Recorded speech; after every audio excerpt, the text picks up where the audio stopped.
예레미야서 14장을 펴주시고요. 오늘 1절부터 22절까지의 말씀인데요. 우리 봉독하실 때 마지막 절은 같이 한 목소리로 읽겠습니다. 제가 먼저 읽습니다. 가뭄에 대하여 예레미야에게 임한 여호와의 말씀이라. 유다가 슬퍼하며 성문의 무리가 곤비하여 땅에 앉아 애통하니 예루살렘의 부르짖음이 위에 오르도다. 귀인들은 자기 사환들을 보내어 물을 기르라 하나 그들이 우물에 갔어도 물을 얻지 못하여 빈 그릇으로 돌아오니 부끄럽고 근심하여 그 머리를 가리우며 땅에 비가 없어 지면이 갈라지니 밭 가는 자가 부끄러워서 그 머리를 가리는도다. 들의 암사슴은 새끼를 낳아도 풀이 없으므로 내어버리며 들나귀들은 자산 위에 서서 시랑같이 헐떡이며 풀이 없으므로 눈이 아득하여 하는도다. 여호와여, 우리의 죄악이 우리에게 대하여 증거할지라도 주는 주의 이름을 위하여 일하소서. 우리의 타락함이 많으니이다. 우리가 주께 범죄하였나이다. 이스라엘의 소망이시오 곤란한 때의 구원자이시여, 어찌하여 이 땅에서 거류하는 자 같이 하룻밤을 유숙하는 행인같이 하시나이까? 어찌하여 놀라 벙벙하는 자 같으시며 구원치 못하는 용사 같으시니까? 여호와여, 주는 오히려 우리 중에 계시고 우리는 주의 이름으로 일컬음을 받은 자이오니 우리를 버리지 마옵소서. 여호와께서 이 백성에 대하여 말씀하시되 그들이 어그러진 길을 사랑하여 그 밭을 금하지 아니하므로 나 여호와가 그들을 받지 아니하고 이제 그들의 죄를 기억하고 그 죄를 벌하리라 하고, 여호와께서 또 내게 이르시되 너는 이 백성을 위하여 복을 구하지 말라. 그들이 금식할지라도 내가 그 부르짖음을 듣지 아니하겠고 번제와 소제를 드릴지라도 내가 그것을 받지 아니할 뿐 아니라 칼과 기근과 연병으로 그들을 멸하리라. 이에 내가 가로되 슬프도소이다. 주 여호와여, 보시옵소서. 선지자들이 그들에게 이르기를 너희가 칼을 보지 아니하겠고 기근은 너희에게 이르지 아니할 것이라. 여호와께서 이곳에서 너희에게 확실한 평강을 주시리라 하나이다. 여호와께서 내게 이르시되 선지자들이 내 이름으로 거짓 예언을 하도다. 나는 그들을 보내지 아니하였고 그들에게 명하거나 이르지 아니하였거늘 그들이 거짓 계시와 복술과 허탄한 것과 자기 마음의 속임으로 너희에게 예언하도다. 그러므로 내가 보내지 아니하였어도 내 이름으로 예언하여 이르기를 칼과 기근이 이 땅에 이르지 아니하리라 하는 선지자들에 대하여 나 여호와가 이같이 이르노라. 그 선지자들은 칼과 기근에 멸망할 것이요 그들의 예언을 받은 백성은 기근과 칼로 인하여 예루살렘 거리에 던짐을 입을 것인즉 그들을 장사할 자가 없을 것이요 아들과 그 딸도 그렇게 되리니 이는 내가 그들의 악을 그 위에 부음이니라. 너는 이 말로 그들에게 이르라. 내 눈이 밤낮으로 끊치지 아니하고 백성을 흘리리니 이는 처녀딸 내 백성의 큰 파멸 중한 창상을 인하여 망함이라. 내가 들어간 칼에 죽은 자요 내가 성에 들어간즉 기근으로 병든 자며 선지자나 제사장이나 다 땅에 두루다니며 어찌할 바를 알지 못하는도다. 주께서 유다를 온전히 버리시나이까? 주의 심령이 시온을 싫어하시나이까? 어찌하여 우리를 치시고 치료하지 아니하시나이까? 우리가 평강을 바라도 좋은 것이 없고 치료받기를 기다려도 놀람을 보나이다. 여호와여, 우리가 우리의 악과 우리 조상의 죄악을 인정하나이다. 우리가 주께 범죄하였나이다. 주의 이름을 위하여 우리를 미워하지 마옵소서. 주의 영광에 우리를 욕되게 마옵소서. 우리와 세우신 주의 언약을 기억하고 피하지 마옵소서. 같이 있습니다. 열방의 허무한 것 중에 능히 비를 내리게 할 자가 있나이까? 하늘이 능히 소나기를 내릴 수 있으리이까? 우리 하나님 여호와여, 그리하는 자가 주가 아니시니까? 그러므로 우리가 주를 앙망하옵는 것은 주께서 이 모든 것을 만드셨음이니이다. 아멘. 효화행복 교제를 같이 보실까요? 오늘 제목은 주의 이름을 위하여입니다. 7절이 요절 말씀이죠. 같이 읽어볼까요? 여호와여, 우리 죄악이 우리에게 대하여 증거할지라도 주는 주의 이름을 위하여 일하소서. 우리의 타락함이 많으니이다. 우리가 주께 범죄하였나이다. 아멘. 자, 내용을 같이 읽습니다. 본장에서 남유다는 그들의 죄에 대한 하나님의 징계로 가뭄을 겪고 있다. 우물은 고갈되어 바닥이 드러나고 들에서는 가축의 사료가 될 풀조차 구할 수 없으며 농토는 황폐케 되어 씨를 뿌릴 수도 없다. 이에 백성들은 희망을 잃고 땅바닥에 쓰러져 슬피 울고 탄식한다. 그러나 희망을 포기하지 않는 한 사람이 있었다. 바로 기도의 사람 예레미야이다. 그는 깊은 절망 속에서도 하나님께 소망을 두며 간절한 기도를 올린다. 첫째, 예레미야는 주의 이름을 위하여 백성들을 선처해달라고 기도한다. 죄에 대한 대가를 받는 것은 당연한 일이다. 하나님께서 미리 징계를 경고하셨기에 무엇이라고 변명할 수도 없다. 그러나 예레미야는 열방이 하나님을 남유다의 하나님으로 알고 있으니 하나님의 이름의 명예를 위하여 백성들을 구원해달라고 호소한다. 둘째, 예레미야는 주의 언약을 기억하며 피하지 마시기를 간구한다. 남유다는 하나님과 언약을 맺은 관계이다. 언약 가운데 하나님은 남유다의 하나님이 되시고 남유다는 하나님의 백성이 되었다. 예레미야는 남유다가 하나님 앞에 아무 의로움도 없을 때 하나님께서 무조건적으로 찾아오셔서 언약을 맺어 주셨던 것처럼 죄의 형벌 가운데 있는 자신들에게 다시금 찾아오셔서 무조건적으로 구원해 주시는 은혜를 베풀어 달라고 간절히 기도한다. 징계가 임하여 큰 고통과 슬픔 중에 있을지라도 주님께 도움을 구하는 기도를 포기해서는 안 된다. 비록 내세울 만한 의로운 행위가 없을지라도 하나님의 이름을 위하여 예수님을 통해 부자지간 된 하나님 아버지의 사랑과 은혜를 기억하며 호소하자. 우리의 도움은 오직 하나님뿐이다. 아멘. 오늘 말씀을 가지고 잠깐 은혜를 나누겠습니다. 오래전에 그 황제 노역으로 논란이 되어졌던 일들을 우리는 아마 기억하실 수 있으리라 생각합니다. 2008년에 이 횡령과 조세 포탈로 인하여서 기소되어졌던 대주그룹 허모 회장이 1심 재판에서 징역 3년, 집행유예가 없이 그냥 징역 3년, 그리고 벌금 508억을 선고받게 되어졌죠. 그런데 2심에서는 좀 달라졌습니다. 2010년도에 감형되어지죠. 그래서 징역 2년 6월, 그리고 집행유예 4년, 그리고 벌금은 254억으로 감면하여 선고가 내려졌고 2011년에 이 대법원에서는 그 판결을 확정하였습니다. 그런데 문제는 그 이후에 법 집행 과정에서 이 허 회장이요, 자신은 남은 돈이 없다고 하면서 이 벌금 집행에 대한 이 것들을 노역으로 하게 해달라고 청원하게 되어졌고 법원은 이를 승인하여 그렇게 나아가는 과정 가운데서 분노가 국민들에게 있어서 일어나게 되어집니다. 왜 그러냐면 이 노역의 일당이 이 일당으로 계산한 것이 하루에 5억 원으로 책정되어져서 감면하기 시작했다라는 거죠. 이것이 공개되어지니 국민들이 당연히 공분하게 되어지는 것이었죠. 결국 봐주기 판결이라는 이 여론의 문매를 맞은 이 담당 판사는 사표를 내야만 했는데, 여러분, 왜 국민들이 공분했습니까? 왜요? 공정하지 않았다라는 거죠.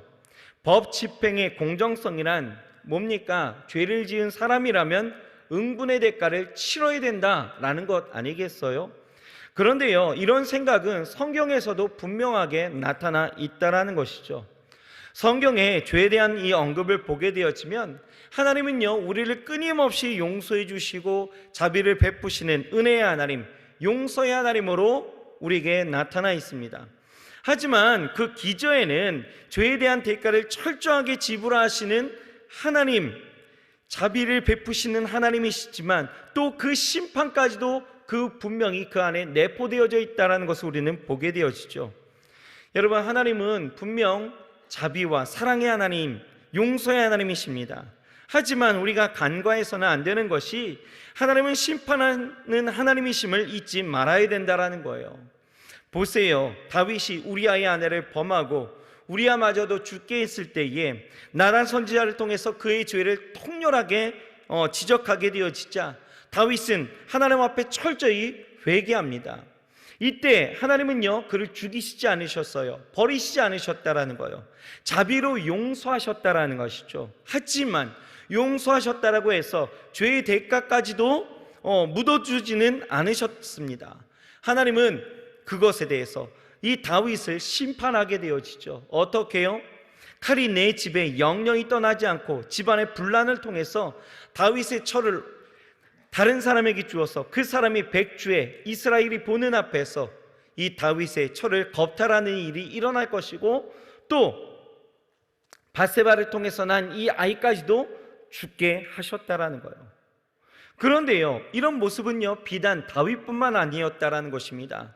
유다 백성을 향한 하나님의 사랑도 그 심판과 함께 반드시 있었다라는 것을 우리는 기억해야 된다라는 거예요.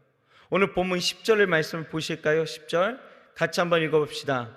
여호와께서 이 백성에 대하여 말씀하시되 그들이 어그러진 길을 사랑하여 그 발을 금하지 아니하므로 나 여호와가 그들을 받지 아니하고 이제 그들의 죄를 기억하고 그 죄를 벌하리라 하시고. 여러분, 여기서 중요한 단어는요, 이제라는 단어입니다. 이제. 하나님은 먼저 은혜와 사랑으로 이스라엘 백성들에게 다가가셨습니다. 근데요, 그들은 거듭해서 이 죄악으로 계속하여 나아갔다라는 것이죠. 멈추지 않습니다. 그래서 이제 하나님은 그들의 죄를 더 이상 눈 감아 주시지 아니하시고 그 죄를 벌하시기로 결정하셨다라는 거예요. 계속 그들이 처한 형편을 살펴주시고 사정을 감안해 줬습니다. 하나님은 자비와 또 용서하심으로 계속하여 그들에게 사랑을 보여주셨어요. 하지만 그들에게 있어서는 아무런 개선의 의지, 개선의 어떤 조짐이나 그 기미가 보이지 않게 되어졌을 때에 이제는 그들을 향해서 공정한 심판을 하나님께서 행하시기로 결심하셨다라는 거예요. 그래서 더 이상 정상 참작이나 봐주기 판결은 없다라고 하나님께서 예레미야에게 딱 잘라 말씀하십니다. 뭐라고 하십니까? 11절에서 12절 말씀해 봤더니 여호와께서 또 내게 이르시되 너는 이 백성을 위하여 복을 구하지 말라. 그들이 금식할지라도 내가 부르짖음을 듣지 아니하겠고 번제와 소제를 드릴지라도 내가 그것을 받지 아니할 뿐 아니라 칼과 기근과 연병으로 그들을 멸하리라. 더 이상 참지 않으시겠다라는 거예요. 심판하시겠다라는 것이죠. 그래서 하나님은요, 우리는요, 그 하나님에 대해서 우리는 오해해서는 안 됩니다. 우리의 착각을 빨리 걷어내 버려야 된다는 거예요. 어떤 겁니까? 언제까지나 하나님이 내 잘못을 용서해 주실 것이라는, 언제까지나 하나님은 나의 모든 죄 가운데 참아주신 분이라고 생각하는 것, 여러분, 그것을 우리는 오해해서는, 그것을 착각해서는 안 된다는 거예요. 끊임없이 반복되어지는 잘못과 죄악들로 인하여 그렇게 나아가는 모습들, 그런 유다의 백성들에게 말씀하시는 이 하나님의 음성이 오늘 우리에게도 반드시 들려져야 할 줄 믿습니다. 여러분, 이 시대를 보면 다들 자기 소견대로, 소견에 좋은 대로, 생각한 대로 살아가는 인생들인데, 분명코 그런 인생들을 향해 하나님께서는 그렇게 그 생각을 확정하고 계신다는 거예요. 심판하시겠다라는 거죠. 어떻게요? 내가 뜻을 돌이키기에 이제는 지쳤다. 이제 내가 너희들의 죄를 기억하고 그 죄를 심판하겠다라고 말씀하고 있는 것입니다. 자, 보십시오. 그들을 향한 심판은 무엇이었습니까? 14장 3절에서 6절 말씀을 보게 되어지면 그들을 향한 심판은 뭐였어요? 가뭄이었습니다. 여러분, 이 가뭄이라는 것은 당시 농경 가축사회 가운데에서 치명적인 재앙입니다. 귀족들로부터 일반 백성들까지, 종들, 노동꾼들, 농사꾼들, 그리고 짐승과 자연 환경이까지, 이 가뭄이라는 것은 그 삶과 가축 환경에 심각한 어려움을 야기했다라는 것이죠. 이런 상황 가운데서 예레미야와 유다의 백성들은요, 자신들을 향한 이 가뭄의 재앙이 결코 우연히 일어난 것이 아님을 깨닫게 되어져요. 그래서 하나님 앞에 기도하죠. 7절 말씀을 봤더니 여호와여, 우리의 죄악이 우리에 대하여 증거할지라도 주는 주의 이름을 위하여 일하소서. 우리의 타락함이 많은 이니이다. 우리가 주께 범죄하였나이다 라고 말하고 있죠. 깨닫고 기도합니다. 극심한 가뭄 속에서 예레미야가 하나님 앞에 기도를 그렇게 드렸다라는 거예요. 우리가 범죄하였나이다. 우리 타락함으로 말미암아 이러한 재앙이 우리에게 미쳤습니다. 주님, 우리를 버리지 말아달라고, 버려두지 말라라고 기도하죠. 눈물로 탄원합니다. 그런데요, 이 기도에 하나님이 어떻게 반응하십니까? 그럴지라도 하나님은 그 뜻을 돌이키지 않으셨다라는 거예요. 이것은 마치 소돔과 고모라 땅을 향해서 아브라함이 하나님 앞에 기도를 드렸던 그 모습, 그렇게 기도해도 그 심판의 칼날을 거두시지 아니하시는 그 모습과 비견 다를 바가 없다라는 것이죠. 이때 예레미야는요 13절을 통해서 하나님 앞에 묻습니다. 이에 가로되 슬프도소이다. 주 여호와여, 보시옵소서. 선지자들이 그들에게 이르기를 너희가 칼을 보지 아니하겠고 기근은 너희에게 이르지 아니할 것이라. 여호와께서 이곳에서 너희에게 확실한 평강을 주시리라 하시나이다 라고 이야기하죠. 무슨 얘기입니까? 전쟁이 일어나지 않을 거라는 거예요. 너희에게 칼을 보이지 아니하겠고 기근은 이제 곧 그칠 것이다 라고 이야기했다라는 거예요. 하나님이 너희에게 평강을 주시겠다라는 거죠. 이 선지자의 말이 사실이라면 여러분, 이러한 가뭄은 하나님의 심판이 아니다라는 거예요. 이에 대해서 하나님은 14절에 분명하게 말씀하시는 것이 뭐라고 이야기합니까? 여호와께서 내게 이르시되 선지자들이 내 이름으로 거짓 예언을 하는도다. 거짓 예언이라는 거예요. 너희에게 속임을 가지고 나아갔다라는 것이죠. 하나님은 그런 말씀을 하시지 않았다라는 거예요. 당시 몇몇 선지자들은요, 다른 사람들의 말을 그렇게 듣기 좋게 너희에게 이런 어려움이, 환난이, 고난이 있을지라도 이것은 너희를 향한 하나님의 심판이 아니야. 이것은 잠깐 있을 뿐이고 이것은 그냥 지나가는 일들이지 절대 너희를 향한 하나님의 심판이 아니야. 하나님은 너희에게 평강을 주실 거야. 확실한 평화를 주시는 거야 라고 예언했다라는 거예요. 백성들의 그런 죄악의 결과로 빚어진 이 재앙의 현실 앞에서도 저들은 안전하다, 평안하다, 잘 될 것이라고 말하는 그런 메시지, 결코 하나님의 말씀에 아닌 것임을 분명히 이야기하셨음에도 이야기하고 저들은 그야말로 하나님의 이름을 그렇게 망령되이 일컬었다라는 것입니다. 여러분, 오늘 이 사회가, 정말 이 한국교회가 사회적으로 여러분 욕을 많이 먹는 이유가 어디 있습니까? 온갖 비난과 욕설로 가득한 것을 우리가 보게 되어지는데 왜 이런 현실이 일어났을까요? 이런 일들이 일어난다는 것은 단지 세상이 악하기 때문만은 아니다라는 거예요. 하나님의 백성으로 살아가는 우리가 하나님과 상관없이 살아가는 이런 모습들, 어그러진 모습들, 그렇게 행하면서 하나님의 이름에 먹칠하면서 살아왔기 때문이다라는 거죠. 반복하여서 계속하여서 그렇게 신앙 양심의 찔림과 회개를 한다지만 계속하여 반복적으로 죄의 자리에 서 있는 우리의 모습 때문에 그랬다라는 거예요. 더 문제는 이러한 현실에도 불구하고 우리는 어땠습니까? 여전히 하나님이 우리를 평안케 하실 거야, 곧 회복될 것이야, 다시 일어날 것이야 하면서 하나님의 자비와 긍휼을 무한반복 사용하려는 우리의 무감각한 신앙 때문이다라는 것입니다.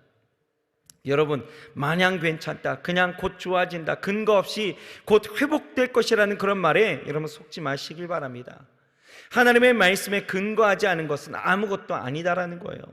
오히려 하나님이 준 시험과 고난 앞에 우리는 겸허히 하나님의 말씀에 귀를 기울이고 우리의 죄악을 인정하면서 기도하는 것이 더욱더 중요하다라는 것이죠. 본문 20절에서 21절 말씀을 보십시오. 뭐라고 이야기합니까? 여호와여, 우리가 우리의 악과 우리 조상의 죄악을 인정하나이다.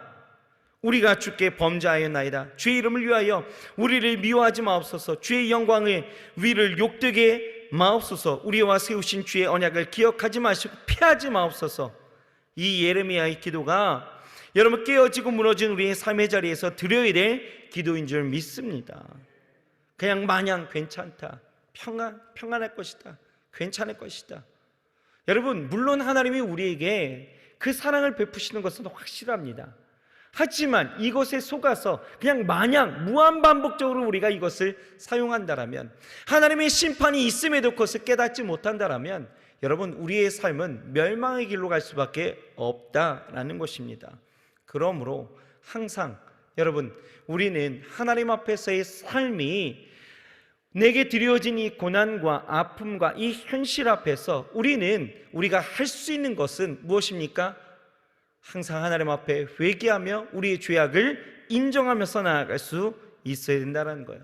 다만 거기에서 그치는 것이 아니라 여러분, 우리의 소망은 오직 하나님 앞에 있음을 다시 한번 깨닫고 주 앞에 온전히 설 수 있음에 여러분 나아가야 될 줄 믿습니다. 왜냐, 22절에 예레미야는요 그렇게 고백했거든요. 그러므로 우리가 앙망하옵는 것은 주께서 이 모든 것을 만드셨음이니이다. 무슨 이야기입니까? 우리의 소망은 오직 하나님밖에 없습니다 라고 고백하는 거죠. 그렇습니다. 환난 가운데에서도 여전히 우리의 삶을 돌보시고 그 삶 가운데 길을 내시는 분은 오직 하나님밖에 없음을 여러분 인정하시길 바랍니다. 믿으시길 바랍니다. 보세요, 이스라엘 백성들이 이렇게 멸망할지라도 하나님은 70년 뒤에 다시 그들을 돌아오게 하시는, 그들의 삶에 그루터기를 주시고 남은 자를 주셔서 다시 돌아오게 하시는 하나님의 은혜를 우리가 엿보게 되어지는 것이죠. 그렇습니다. 우리가 죄악 가운데서는 철저히 회개할 수 있어야 되는 것이고요, 그 회개 가운데 우리는 우리의 소망을 다른 것이 아닌 오직 하나님 앞에 두어서 하나님이 내 삶을 그렇게 다시 한번 주의 사랑으로 다스리시고 인도하시는 그 모든 삶을 우리는 발견하면서 살아가야 될 줄 믿습니다.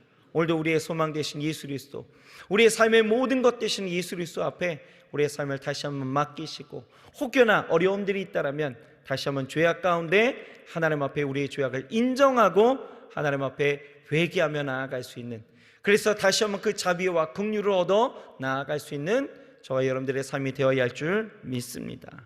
기도하시겠습니다. 하나님, 우리에게 임한 그 징계가, 그 심판이 아버지 하나님이여 우리 안에 하나님이 주시는 사랑의 채찍인 줄 믿습니다. 우리를 결코 실어버림 되어진 것이 아니라, 우리를 고아처럼 내버려 두시는 것이 아니라 이제 그 심판 앞에 돌아설 것을 우리에게 촉구하시면서 우리에게 다시 한번 세워질 것을 바라보시면서 우리에게 주시는 은혜인데, 아버지 하나님, 우리는 아버지 하나님의 그 고난 앞에, 그 심판 앞에 계속하여서 아버지 하나님의 그냥 마냥 괜찮다, 곧 회복되어질 것이다, 이것은 심판이 아니다라고 하며 아버지 하나님은 나아간다라면, 그리고 무한반복적으로 계속하여 반복하는 그 죄악들이 있다라면 하나님, 그 심판은 우리 안에 반드시 있을 줄 믿사오니 아버지 하나님이여, 그 심판을 이제는 아버지 하나님 우리가 우리의 삶으로 당면하지 않게 하시고 온전히 우리의 삶을 건지시고 그래도 다시 돌아오게 하시는 그 하나님의 은혜 앞에 설 수 있게 주여 축복하여 주옵소서. 늘 회개의 자리에 있게 하시고 늘 아버지 하나님 앞에 간구의 자리에 있게 하셔서 아버지 하나님 돌이키는 우리의 인생이 되게 하시고, 또한 우리의 소망은 오직 하나님밖에 없음을 다시 한번 우리가 인정하고 고백할 수 있게 주여 축복하여 주옵소서. 사방이 다 막혔을지라도 하늘 향한 길은 열리는 줄 믿사오니 우리의 눈이 오직 주를 바라보게 하시고 우리의 삶이 오직 주를 향하여 설 수 있도록 주여 축복하여 주옵소서. 오늘도 아버지 하나님이 한 주간을 이제 시작하는 첫 발걸음입니다. 주여 주장하여 주셔서 아버지 하나님의 심판의 길에 서지 않게 하시고 소망으로 일어설 수 있도록 주여 함께하여 주시옵소서. 예수님의 이름으로 감사하며 간절히 기도드렸사옵나이다. 아멘.